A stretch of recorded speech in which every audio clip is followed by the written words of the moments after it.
Hi friends, welcome back to Crafting and Relaxing. This is Sarah. I am cleaning up my desk a little bit, quite frankly, and working on some UFOs, some unfinished objects. I think I showed this to you when I got it. It's the Authentique. The collection is Felicity, and it's yellow and blues and butterflies and flowers, and I just really liked it. Let me see if you're getting enough light. All right.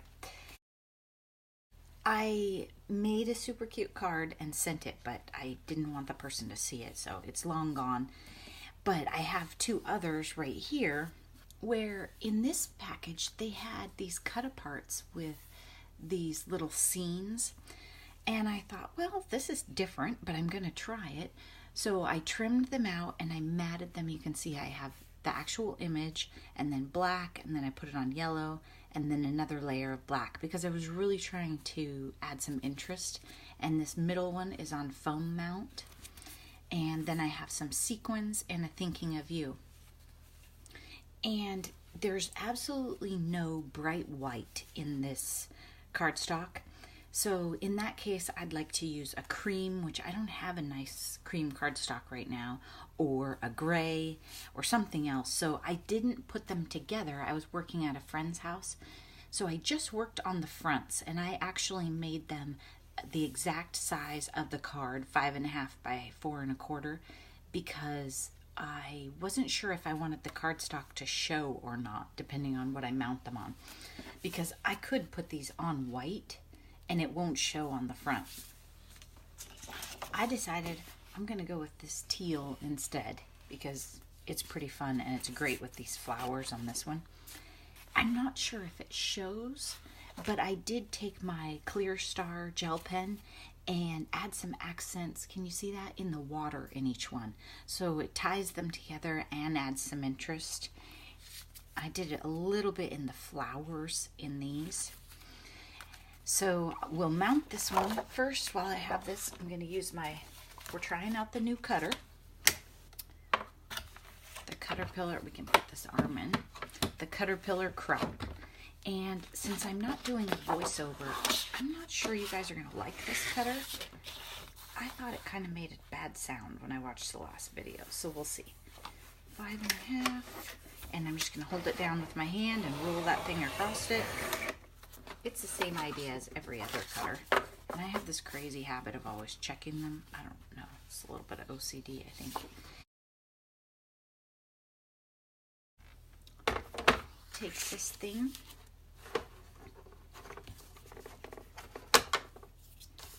And score it at 4.25.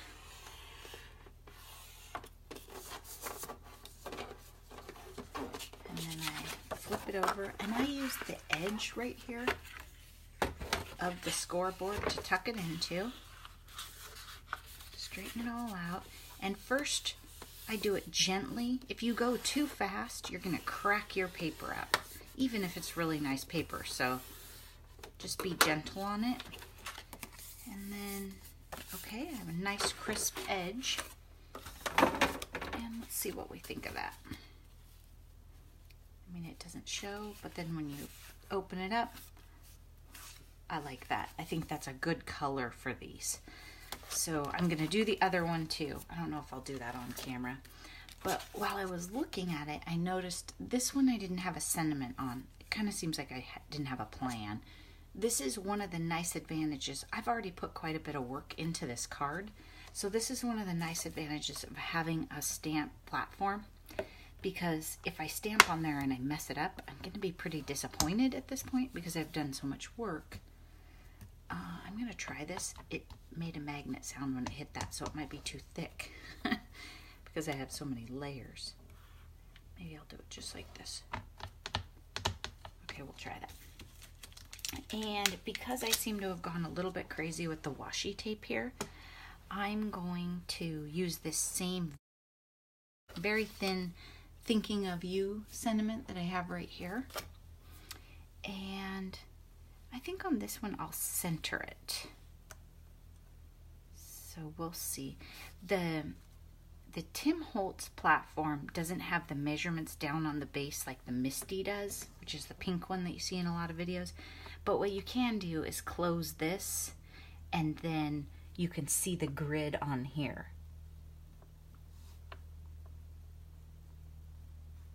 It's a little hard to talk on video and do all that though.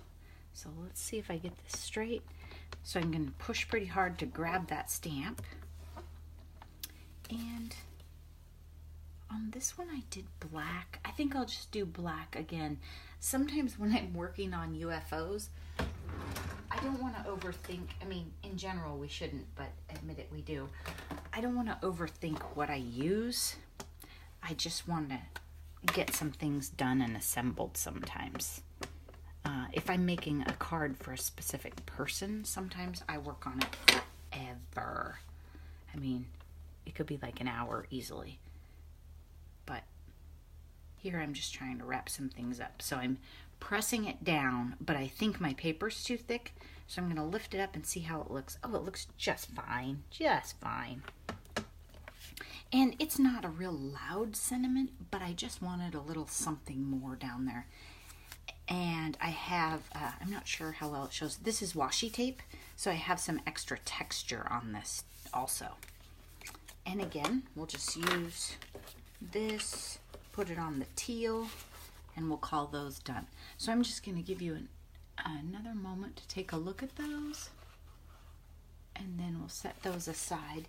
And in this pack, I have all sorts more options. There's a whole bunch of really cute bicycle papers that I'd like to do something with in here. And I wanted to show you these butterflies because when you see paper like this, you should instantly think about fussy cutting and layering. If your brain isn't going there yet, let me show you what I'm talking about. You can take one of these butterflies. I'm just going to do a quick version to show you. And you would trim all the way around it very nicely. And then you could fold it in half and glue it right on here. So in this case, it's a little strange because the font is going, the print is going this way and it's angled on the butterfly, but that's absolutely fine. It just gives some nice dimension and fun. And then on a card that I made, I put a bunch of butterflies and I used my Wink of Stella pen where you just highlight it or add the glitter to it. So that was really nice. You could use any glitter that you have or maybe some colored pencils. If you wanted to, you could, before you glue it on, decorate it in any way you wanted and then it would be easier. You could color on it, whatever. But when you see shapes like this, remember that you can always cut them out. Even if you don't want to draw your own shapes, any shape that you have on your paper, you should look at and think, oh, I don't need a punch. I don't need a butterfly punch here, or I don't need a circle punch, or a punch of a cat, or oh, I don't have a cricket or a silhouette. That's okay. If you have printed paper, there's butterflies here and a bunch here and this little girl on her bike. You could cut all of that out. The same for this. I won't, but I could. So I think I probably will make some cat cards with these and stars. I mean, this is a cute stencil. How could I not get this one? And then I've been watching Tracy, what is her channel called? Gift Basket Appeal, and she's been doing amazing things with napkins. If you are into decoupage at all, or maybe you're a card maker and you just want a new idea, you might want to take a look. What I think is interesting about using a napkin is this napkin right here. I have the same scene 4 times, so I could make 4 cards or 4 different things. And there's a cute little spot right here where it says, it is not uncommon for her to dream in perfect French. And down here it says, I often daydream that my life is just as it is now, only I have well-behaved hair and live in Paris. I have a friend that this would make a really great card for. So I might actually get out the bottle of Mod Podge that I've been thinking about for a while and try that. So these are just some things that I have coming up, and I hope you're having a great day and taking time for crafting and relaxing. Please be sure to subscribe to my channel and give me a thumbs up. Thanks again. Bye-bye.